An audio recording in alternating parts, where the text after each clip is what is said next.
السلام عليكم ورحمة الله وبركاته. جرجرتو هردفتوني تيك توكية الرا ابلكيشني موبايل الرت فريسني في دليل تكان كبدي دفه gabaabamatti appilikeeshinii biraan isin geessaa warroonni appilikeeshinii tana hin buufaddaatti fayyadama. Appilikeeshiniin baay'ee bareedduudha.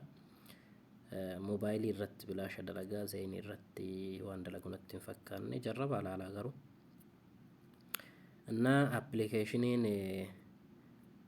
isa kana warroonni appilikeeshinicha barbaadan jechuudha gosa lama waan ta'eef appilikeeshiniin isa kana jechuudha BDVPN Pro isa jedhu kana inni kunis ijoolleen itti fayyadamtaniitiin hin jettan yoo isin dalagin beeku garuu ani ammaaf isa kana isiniif himaa jira. Isa kana jechuudha isa gadi aanu kana isa kanaan isiniif himu jira jechuudha. BDVPN Pro isa jedhu kana buufadhaatii itti fayyadamaan isinin jedha. Warroonni gabbuufattaniitiin hin jettan akkaataa fayyadama isaa isin garsiisaa kallattiimaan gara appilikeeshinii isin fidaa amma isaatti fayyadamuu waan hin jiruuf open jedheetiin seenaa.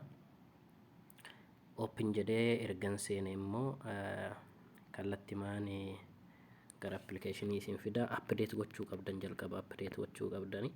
Yeroo gabbuufattaniitiin hin jettan iddoo kana tuqxanii update gootan jechuudha. Iddoo kana tuqxanii update gootanii update gochuudhaaf iddoo kana dhuftanii update isii jettu tana ni gartanii jedheen abdadda isii tana jechuudha.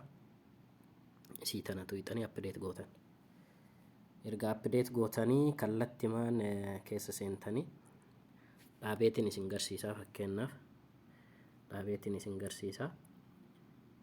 Jalqaba iddoo kana dhuftan jechuudha. Iddoo kana dhuftanii iddoo kana jechuudha. Iddoo kana dhuftanii keessa seentaniitiin kafeetan irra filattan isa jalqabaat irratti illee ni dalagaa 17 irratti illee 18 irratti illee 20 irratti illee ni dalagaa akkasuma isa ol aanu irratti illee ni dalagaa waan ta'eef kafeetan irra filattanii lammaffaa immoo iddoo kana seentan jechuudha. Lammaffaa irratti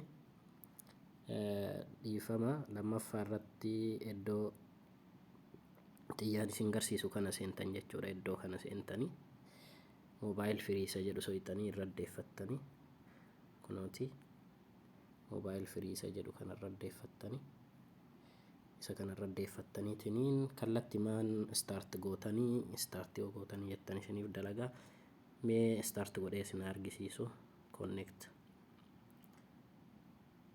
kunoo akkuma argaa jirtan dalageetiin jira. Obboleeyyan tiyya hundi keessanuu ilaalaa itti fayyadamaa isinin jedha. Shabakaan isaa baay'ee gawwiidha. TikTok illee liivii waa hunda isaan dalagaa laalaatii itti fayyadamaan isinin jedha. Wassalaamu alaikum warahmatullaahi wabarakaatuh.